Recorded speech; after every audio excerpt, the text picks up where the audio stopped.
So when they continued asking him, he raised himself up and said to them, he who is without sin among you, let him throw a stone at her first.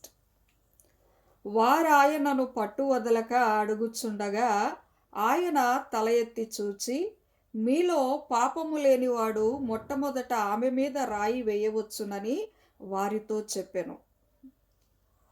అందరూ పాపము చేసిన వారే గనుక ఆమె మీద రాయి వేయటానికి ఎవరు కూడా ముందుకు రాలేదు, సాహసించలేదు.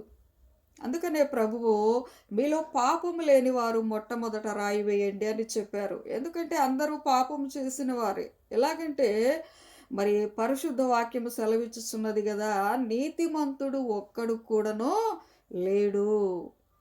కాబట్టి ఎవరు కూడా ఆమె మీద రాయి వేయలేదు.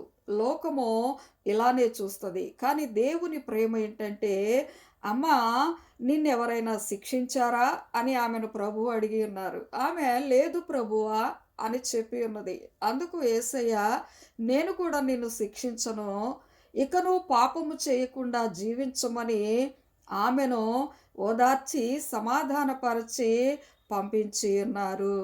ఇది యేసయ్య ప్రేమ. లోక ప్రేమకు యేసయ్య ప్రేమకు ఉన్న వ్యత్యాసం ఇది.